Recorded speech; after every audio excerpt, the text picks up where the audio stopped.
औरत की सुंदरता ही उसकी असली पहचान होती है, लेकिन हर बार सुंदरता बाहरी रूप से जुड़ा हो ऐसा भी तो जरूरी नहीं है ना। कहानी है रायपुर की नेहा की, जिसने अपनी कमजोरियों को सुंदरता की नई परिभाषा बनाई है। वैसे तो नेहा बड़ी प्यारी और सर्वगुण संपन्न थी, लेकिन इन सब के बावजूद उसकी शादी नहीं हो पा रही थी, जिसके कारण उसका परिवार काफी परेशान था। हे भगवान, आपकी वजह से आज मेरे पास जो कुछ भी है उसके लिए मैं आपका आभारी हूँ, लेकिन फिर भी आज मैं आपसे कुछ मांगना चाहता हूँ, और वो है मेरी बेटी नेहा की शादी। एक बाप के जीवन में अपनी बेटी को दुल्हन के रूप में देखना ही सबसे बड़ा सौभाग्य होता है। मेरी बेटी इतनी प्यारी है, लेकिन इसके बावजूद भी उसकी शादी नहीं हो पा रही।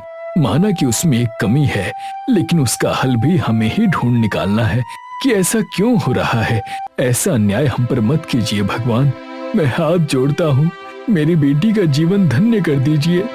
बेचारी नेहा के पापा अपनी बेटी के लिए वाकई में काफी परेशान थे, जिसका हल ढूंढने के बावजूद उसकी शादी नहीं हो रही थी।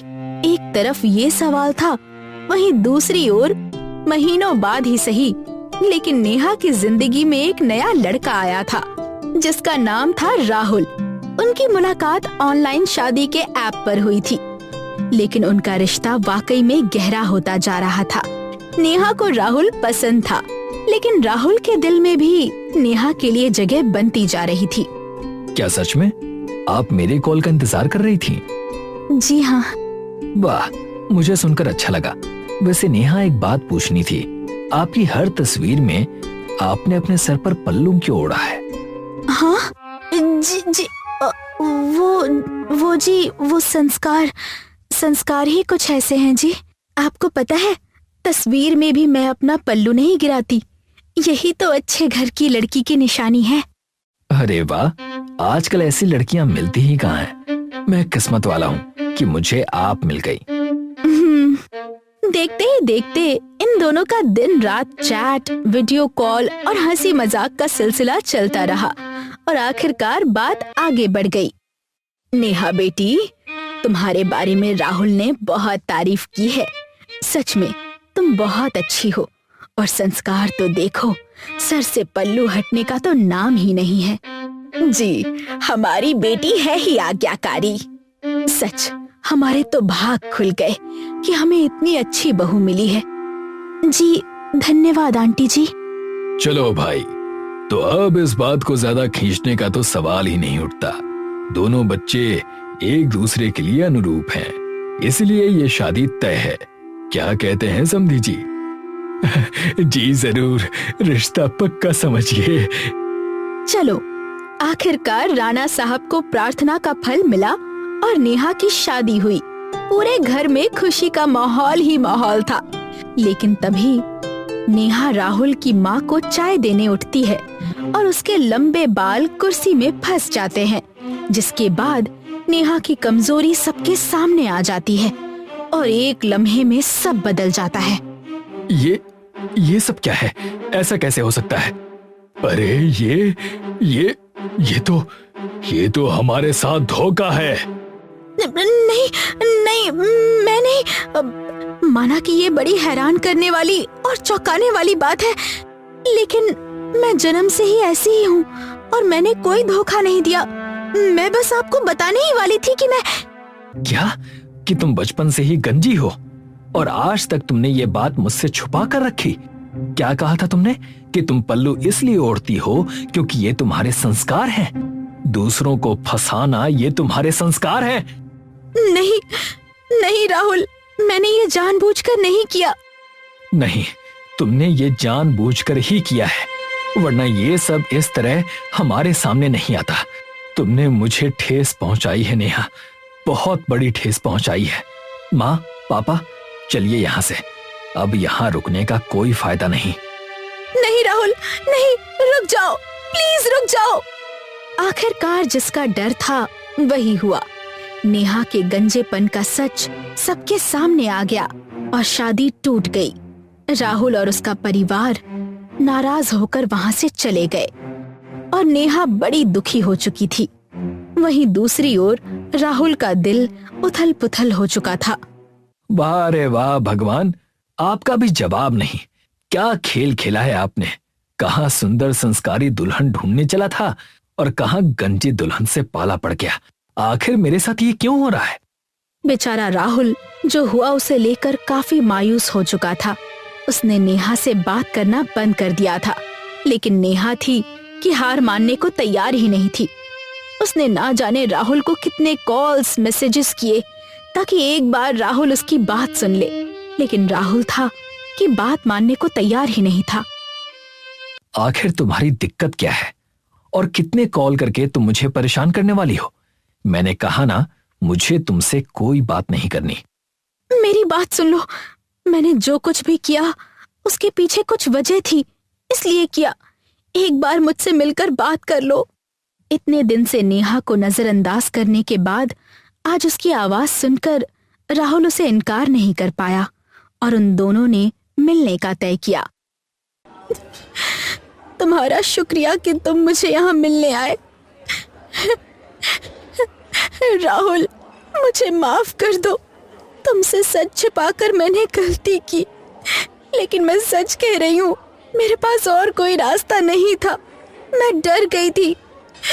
सालों पुराने श्राप की वजह से सिर्फ मैं नहीं, हमारे रायपुर की हर लड़की को वही दर्द झेलना पड़ रहा है। श्राप? कैसा श्राप? सालों पहले हमारे रायपुर में एक लड़की पैदा हुई थी। उसका नाम था केसर। जन्म से ही उसके सिर पर बाल नहीं थे। पहले तो उसके घर वालों ने सोचा उसका गंजापन बड़े होते हुए ठीक हो जाएगा, लेकिन ऐसा नहीं हुआ। उसके गंजेपन के कारण लोग उस पर हंसते, ताने मारते। शादी की बात आई तो हर दिन रिश्ता टूट जाता। धीरे धीरे लोग उसे अपशकुनी कहने लगे। अपशकुनी? हद है। हाँ, केसर ने बहुत सहा है राहुल, और वो आखिरकार टूट गई। अकेलेपन में, समाज की चुपती बातों में उसने शादी किए बिना ही अपनी जिंदगी खत्म कर दी। लेकिन जाते जाते उसने रायपुर को श्राप दिया। कहा कि अब इस शहर की कोई भी लड़की शादीशुदा नहीं होगी। हर लड़की गंजेपन के साथ पैदा होगी। तब से रायपुर की हर लड़की उसी तकदीर को जी रही है। मैं भी उनमें से एक हूँ। क्या सच में? तो क्या इससे छुटकारा पाने का कोई रास्ता नहीं है? नहीं, मैंने अपनी ये सच्चाई किसी से आज तक नहीं छुपाई, लेकिन तुमसे छुपाई, क्योंकि मैं सच में तुम्हें खुद से दूर नहीं करना चाहती थी। लगा कि शायद आज नहीं तो कल मैं तुम्हें सच बता दूंगी और तुम भी मेरा बाहरी रूप ना देखते हुए मेरे गुणों के बलबूते अपना लोगे मुझे। लेकिन मैं गलत थी। इस दुनिया में बाहरी रूप का मोल ज्यादा होता है। खैर छोड़ो, तुमसे मिलके अच्छा लगा राहुल। अब मैं चलती हूँ। आखिरकार नेहा की सच छुपाने की वजह राहुल के सामने आ चुकी थी और वो अब अंदर से पूरा हिल चुका था। उसे समझ नहीं आ रहा था कि इस समस्या का हल कैसे निकाले। लेकिन इस सब में उसने एक बात तय की थी कि वो नेहा से शादी जरूर करेगा। उसे उसके झूठ बोलने से दिक्कत तो थी, लेकिन उसके सच्चाई से नहीं। वो जान चुका था कि बाहरी रूप से अधिक सुंदर इंसान का मन होता है। इसलिए उसने बिना वक्त जाया किए अपने परिवार और नेहा को मिलाया, और जो आज तक नहीं हुआ वो हुआ। रायपुर की गलियों में एक दुल्हन की डोली उठी। हे भगवान, तेरा लाख लाख शुक्र है। तूने मेरी इच्छा पूरी कर दी, मेरी बिटिया की जिंदगी संवार दी। तेरा लाख लाख शुक्र है भगवान। आखिरकार नेहा की शादी हुई और उसने अपने नए रूप से नई जिंदगी शुरू की। गुड़िया का परिवार मध्य प्रदेश के एक गांव में रहता था। गुड़िया, ओ गुड़िया, क्या हुआ माँ? वीरपुर वाले लड़के ने शादी के लिए हाँ कर दी है। भगवान का शुक्र है कि इस बार शादी फेल नहीं हुई। 13 परिवारों से बात होने के बाद 14वां परिवार था ये। अब मरने से पहले कम से कम मैं तेरी शादी तो देख पाऊंगी। गुड़िया भी अपनी शादी की बात सुनकर बहुत खुश हुई। गुड़िया अपनी शादी तय होने के बाद अपनी सहेलियों को बताने गई।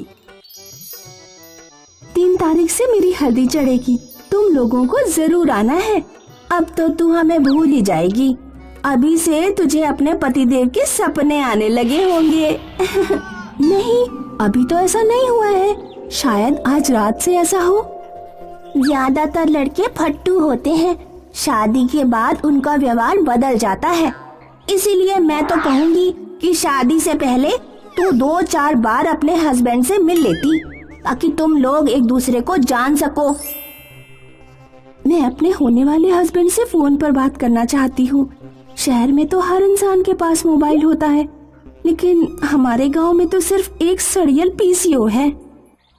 पीसीओ वाला बबलू लोगों की बातें छुप छुप कर सुनता है और पैसे भी मांगता है, इसीलिए उस पीसीओ से बात करना बेकार है।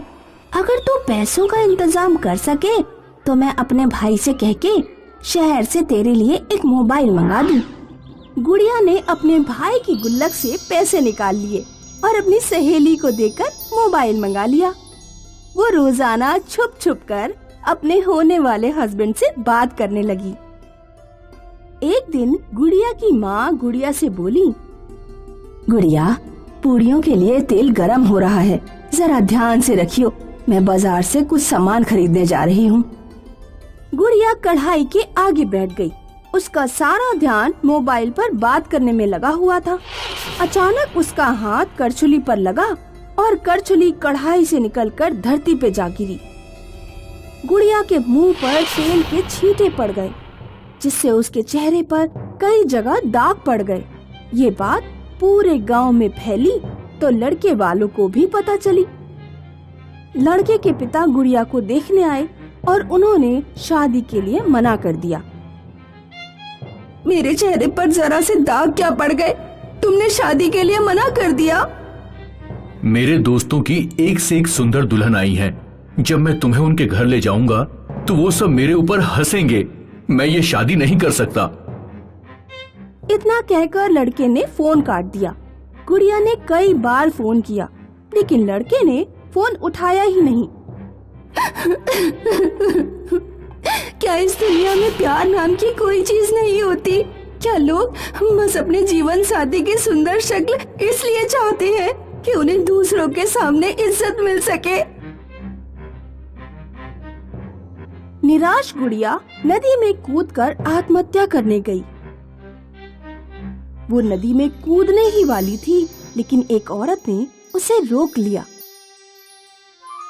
तैरना आता है या ऐसे ही नदी में कूद रही हो?